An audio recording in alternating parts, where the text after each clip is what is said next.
Muito obrigado, Marcele, por suas palavras inspiradoras. Mais palmas, por favor.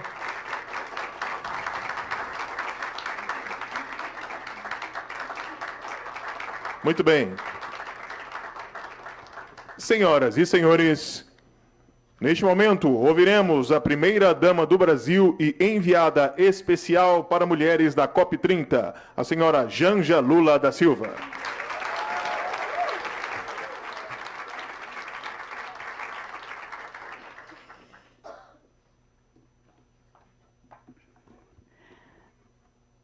Eu queria começar dizendo bom dia, claro, a todos e todas as pessoas aí ao redor do mundo que estão acompanhando a gente nesse momento, mas eu queria começar agradecendo a Marcele, porque ouvir essa inspiração, essa força, sabe, realmente dá um gás para a gente que não tem sido fácil, né? Não tem sido fácil para nós mulheres, não tem sido fácil para os jovens, não tem sido fácil.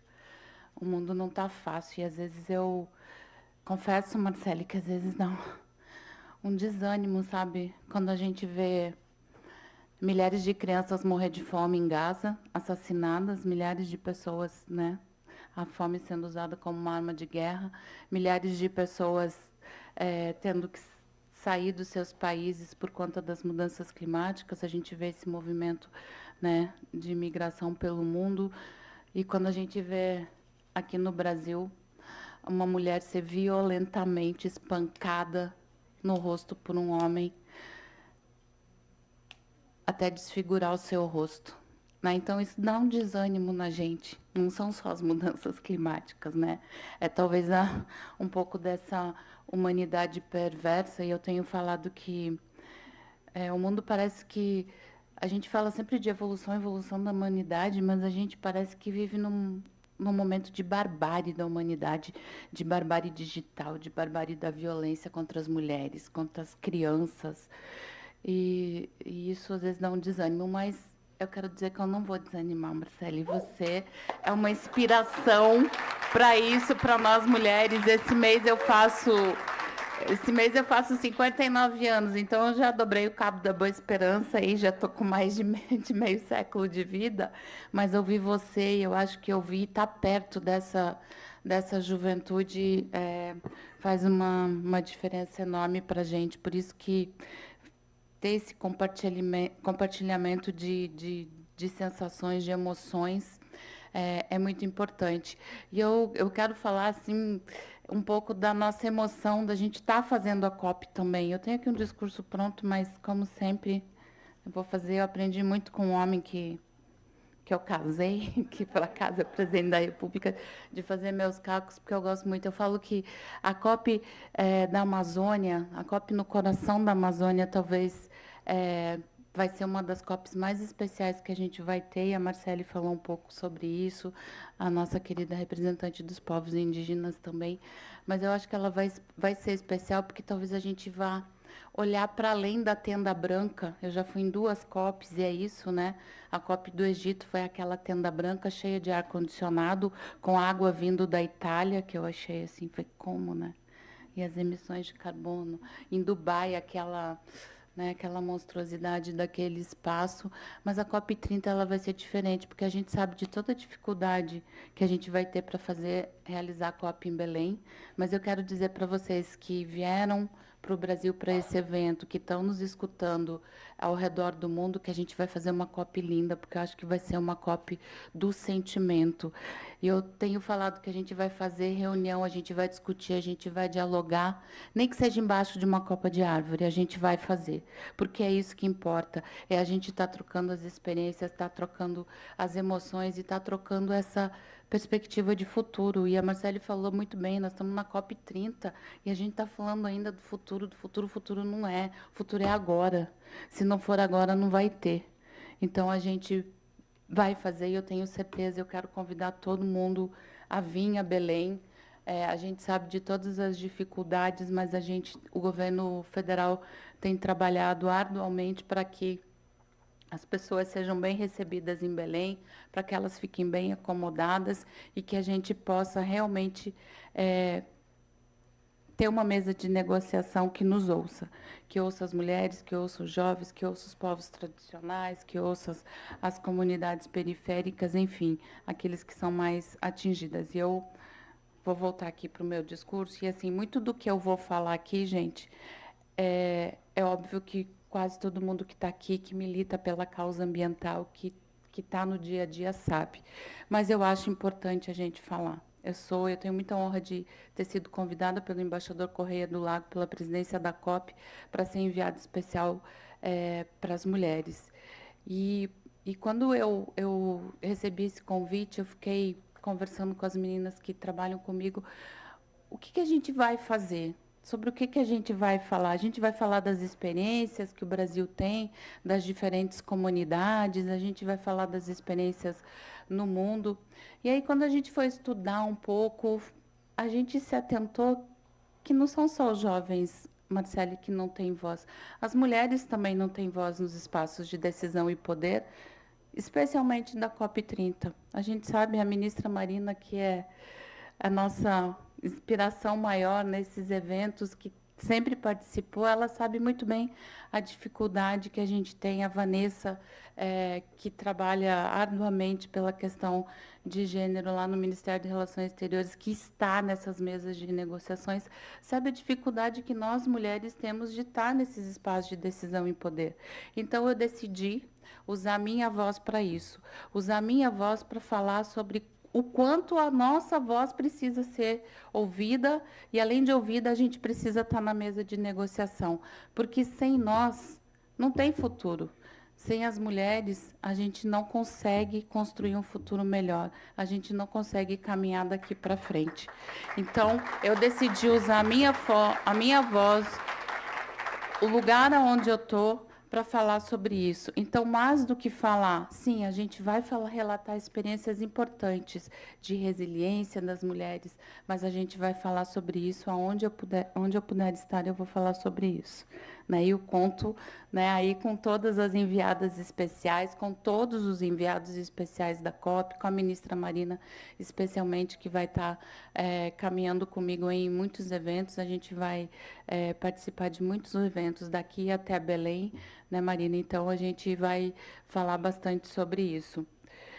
Mas, enfim, eu vou falar um pouquinho aqui também sobre esse geralzão. Então, mas eu queria saudar muito a organização aqui desse evento, cumprimentar a FORBELA, os representantes do Fundo da População das Nações Unidas, aqui, que organizou esse evento, por esse convite. Nossa, eu já falei tanto, né? Bom, para mim é um prazer estar com vocês, principalmente nesse momento histórico que nos demanda reafirmar nosso compromisso na defesa e promoção da igualdade de gênero. A luta pelo reconhecimento dos direitos das mulheres e meninas e da igualdade de gênero na governança internacional não foi fácil nem simples. E, como disse Simone de Beauvoir, basta uma crise política, econômica ou religiosa para que os direitos das mulheres sejam questionados. Mais uma vez, essa realidade se impõe a nós. O mundo segue enfrentando múltiplas crises que aprofundam as desigualdades internas e externas dos países, colocando em xeque conquistas históricas para as populações mais vulneráveis. As mulheres e meninas, especialmente indígenas, afrodescendentes e periféricas, seguem carregando o maior fardo dos impactos dessas crises, nos deixando ainda mais distantes da igualdade de gênero que almejamos construir. Segundo o Fórum Econômico Global, se seguirmos o ritmo atual, vamos levar ainda 123 anos para alcançar a paridade de gênero. 123 anos. E ainda estamos ganhando salários que são, em média, 20% menores do que os homens. E dedicamos de 2 a 3 vezes mais tempo que os homens às tarefas domésticas e do cuidado, o que impacta nas nossas carreiras, na nossa renda e na nossa escolaridade. Além disso, 1 a cada 3 mulheres no mundo já sofreu violência física e sexual. As mulheres e meninas seguem encontrando desafios para usufruir o seu direito humano à saúde, onde o acesso à saúde sexual e reprodutiva materna e a dignidade menstrual se tornam ferramentas de disputa política e não de promoção de dignidade e qualidade de vida. Sabemos que a maioria da população em situação de pobreza extrema são mulheres, que especialmente em países do sul global enfrentam barreiras históricas de acesso à educação, a emprego digno, à terra, a crédito e à proteção social. Mesmo com avanços recentes em políticas de equidade, a face da pobreza ainda é feminina. O dado apresentado pela ONU Mulheres de que até 2050 a mudança climática empurrará mais de 150 milhões de mulheres e meninas à pobreza e 232 milhões à fome é assustador. E é isso que a gente não pode mais aceitar. É desse futuro que a gente está falando. No Brasil, as mulheres são centrais para a estratégia do combate à fome e à pobreza do governo do presidente Lula. E esse trabalho, desenvolvido desde que ele assumiu o terceiro mandato em 2023, resultou no anúncio pela FAO essa semana, na segunda-feira, de que o Brasil, mais uma vez, saiu do mapa da fome. E eu tenho um orgulho tão grande de falar disso, porque vocês sabem, quem está nos ouvindo que não é do Brasil, é importante saber que o presidente Lula, quando assumiu em 2023, encontrou um país destroçado, um país com suas políticas públicas de promoção social completamente destruídas. E nós, em 2 anos e meio, estão aqui as ministras que trabalham com o presidente Lula, né, num trabalho diário de reconstrução dessas políticas. Então, é com orgulho enorme que a gente recebeu esse anúncio da FAO de que o Brasil novamente saiu do mapa da fome, porque um país que produz proteína animal para o mundo todo, que produz grãos para o mundo todo, não pode ter pessoas passando fome. Isso é inaceitável. E se tem uma causa que é uma causa para o presidente Lula, é a causa do combate à fome. Essa é a causa da vida dele, como todos conhecem a história de vida dele. O sucesso das políticas públicas brasileiras de combate à fome e à pobreza está diretamente ligado à adoção da perspectiva de gênero na sua formulação e implantação. Programas como Bolsa Família, o Minha Casa Minha Vida, foram concebidos para priorizar as mulheres como beneficiárias, proporcionando segurança e autonomia a elas. As mulheres também são centrais para a segurança alimentar em nosso país, contando com políticas de fomento à produção de alimentos, como o Programa de Aquisição de Alimentos, o Programa Nacional de Alimentação Escolar, que eu também tenho um orgulho enorme de ser embaixadora aqui no Brasil, e os quintais produtivos. As agricultoras familiares produzem alimentos saudáveis, as merendeiras garantem refeições para as crianças nas escolas, as cozinheiras comunitárias alimentam milhares de pessoas no Brasil. E milhões de brasileiras alimentam suas famílias todos os dias. Há ainda o exemplo das pescadoras e marisqueiras, que, com o apoio do programa Povos da Pesca Artesanal, passaram a ter sua cultura pesqueira tradicional valorizada, fortalecendo redes locais de produção de proteínas. Os avanços no enfrentamento às desigualdades no Brasil são significativos. Em 2024, a desigualdade social teve uma redução histórica, com maior crescimento da renda dos mais pobres.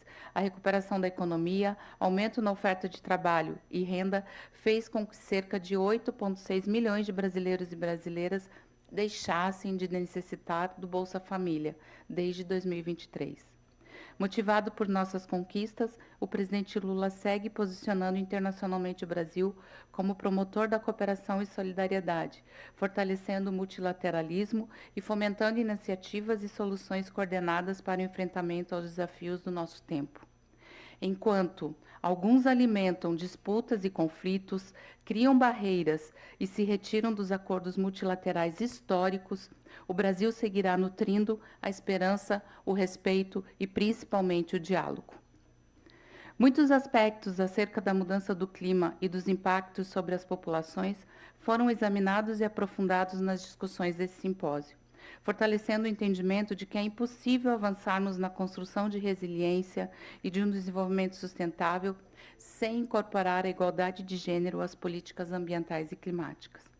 Não existirá justiça climática sem igualdade de gênero, sem a participação plena das mulheres. As pesquisas apontam que a maior presença feminina nos parlamentos está ligada a políticas ambientais mais robustas. Porém, globalmente, as mulheres ocupam apenas 25% das cadeiras legislativas e 15% dos cargos ministeriais de meio ambiente. E nós temos muito orgulho de termos uma mulher no Ministério do Meio Ambiente, ministra Marina Silva. Apesar de liderarem o ativismo ambiental há décadas, sua representação em negociações climáticas segue limitada. Nas delegações nacionais para a COPs, a participação feminina cresceu de 30% para 35% entre 2012 e 2022, mas o número de mulheres chefiando essas delegações caiu de 21% para 20% no mesmo período, evidenciando a persistência da desigualdade de gênero na governança climática. É nesse contexto que o papel das mulheres nas negociações climáticas internacionais, incluindo a COP30 no Brasil, precisa ser radicalmente fortalecido. A ausência de vozes femininas, especialmente de mulheres do Sul global, impacta em decisões menos inclusivas, menos eficazes e menos justas. Não é apenas uma questão de representação, mas de transformação. Mulheres não são apenas vítimas da crise climática, somos guardiãs das soluções, líderes de resistência e protagonistas de futuros possíveis. Existem incontáveis soluções inovadoras, tecnologias sociais, produzidas e geridas por mulheres em prol de suas comunidades para a construção de resiliência climática. Muitas mulheres vieram antes de nós, abrindo portas e caminhos, e muitas vezes, muitos vozes jovens seguem se juntando à nossa luta. Elas são o futuro. Que as conquistas históricas, como as da Conferência Internacional sobre População e Desenvolvimento, de 1994, no Cairo, e a 4ª Conferência Mundial das Mulheres, de 1995, em Pequim, sigam nos inspirando e guiando na construção de respostas integradas, corajosas e transformadoras. Devemos nos lembrar que nada nos foi dado. Todos os avanços que nós, mulheres e meninas, tivemos são resultados da nossa própria determinação e trabalho. Vamos seguir de mãos dadas e com coragem, nos inspirando e fortalecendo, para juntas construirmos um mundo onde a igualdade de gênero seja a base para o desenvolvimento mais justo e sustentável. Muito obrigada.